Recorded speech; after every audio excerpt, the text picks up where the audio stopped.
Hey friends, Alvin here. We are continuing on with our book club. Our book, we're continuing on with Youth Ministry Now and Not Yet. And so today we're going to be looking at chapter 3. And so I'd love to welcome back Matt Wilkinson, who is the director of Next Generation Ministries here at CBOQ and also the author of said book. And so Matt, welcome back. Wonderful to be here. As we jump in here to chapter 3, building the bridge. It's one of those key elements of how do we see ourselves as youth workers, specifically those that are in roles of point youth ministry. When it comes to being a bridge builder, it's the idea of connecting two places that will have very different perspectives. As you look at the idea of bridge building, it comes with that idea of what are expectations and what are actual perceptions, and sometimes what are also realities, and bringing those two together. It's often in that point of expectations and perceptions that creates a tension within youth ministry and part of the larger church, or in relationship to the larger church. One of the roles that we have to look at is how do we bridge those to be more closely aligned?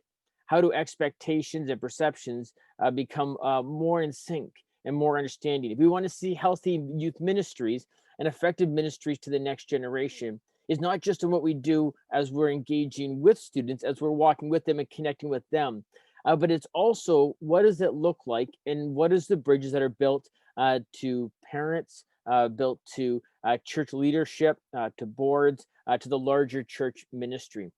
And vice versa. The larger church ministry is going, what is it in terms of how they can build bridges to better understand and have a greater understanding and clarity of that relationship of understanding the youth ministry and the ministry that it is to youth in light of being part of the larger church.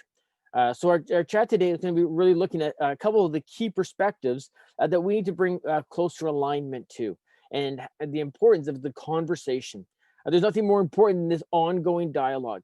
How do we continue to have ongoing dialogue between a point youth ministry worker with parents, with senior leadership, with board members, and other youth workers, so that we're all on the same page? The more communication, the more dialogue, the healthier we're going to be. So as we look at the 4 areas of different perspectives that I believe are very helpful, if we can get on the same page, and as we look at them, if we're coming at it from the same angle, can help us say these are key areas that help us move forward. The idea of perspective on the longevity of a youth worker, the perspective around financial situation in youth ministry, the perspective on shaping the church's wider vision, and the perspective on spiritual journey of a youth worker. When we come to places of disconnect is where we begin to create our own perceptions rather than understand what the reality might be. We can often put in place certain expectations in the areas, and because we come to our own expectations, we can actually create a divide. So I want to encourage us to say, how do we actually be rooted more in unity than we are in having this divide? When we build bridges, we build that by having dialogue, not by arguing or trying to defend a position or finger pointing or try to prove why one's right. Rather, it's saying, how do I see things through the other person's place that they're in? What is it for me to put myself in their shoes, and how are they perceiving? How is a senior pastor perceiving the youth ministry, perceiving myself as a point youth ministry worker? How is a parent perceiving the youth ministry and what we're doing and why we're doing what we're doing? How are other members of the church perceiving the role that youth ministry is in the larger church picture? So rather than putting my own perspective on them and saying you need to understand it this way, is for me to have the dialogue in light of trying to understand their perspective and see how they're seeing it, so that I can then serve as a bridge to almost translate between two worlds often that there might be, a youth and youth culture world and the world in which the larger church community or an adult community finds itself in. So I want to begin by the perspective that we have on the longevity of the youth worker. It often buys into this idea that a youth worker may only be in their role for 18 months.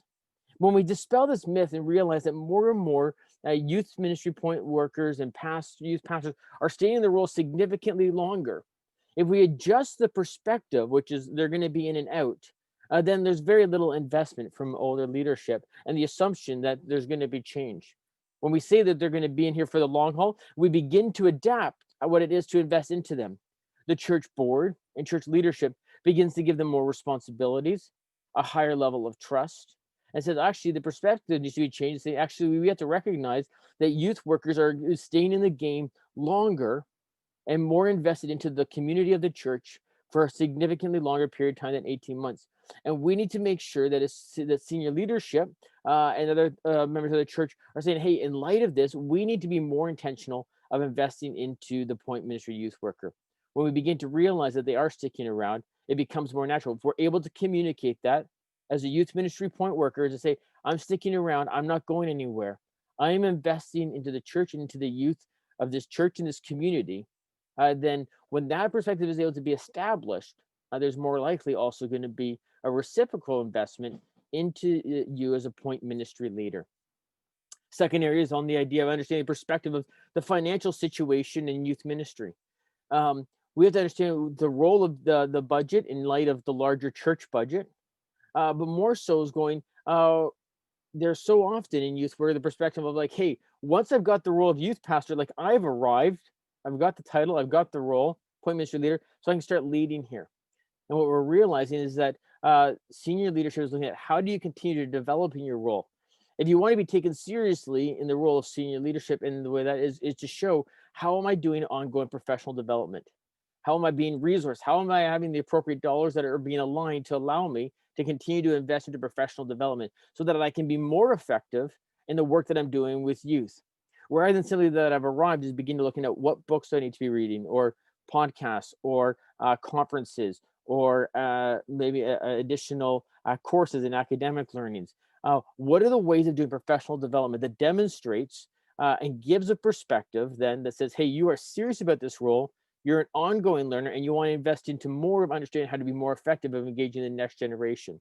When you build the bridge of saying, I'm taking serious my ongoing development, I need the church to invest into this, they then say, this is a worthwhile investment because we see you're, one, sticking around longer, two, that you're being intentional of what it is to invest into the next generation, and that it's not simply arriving at a role, but looking at the next steps. When anyone sees that you're willing to invest into the next steps so that you can be more effective, they're more apt to take you seriously, more apt to say this is a serious ministry, and more apt to say, how do we resource you to be able to be that much more effective of engaging next gen?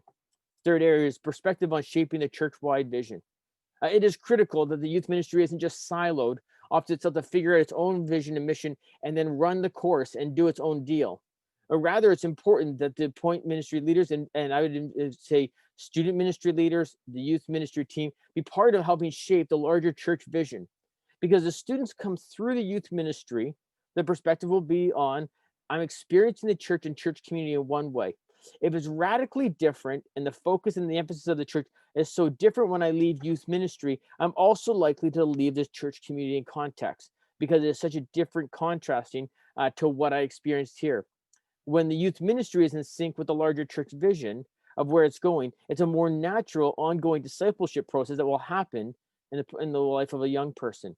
So it's important that the church leadership is also recognizing that we are living in the age of collaboration. It's not one leader kind of taking charge and running ahead and saying, everybody just follow me. But it's rather saying, how do we grab a collaborative voice that helps shape the vision and strategy of where we're going? So there's a greater collective ownership.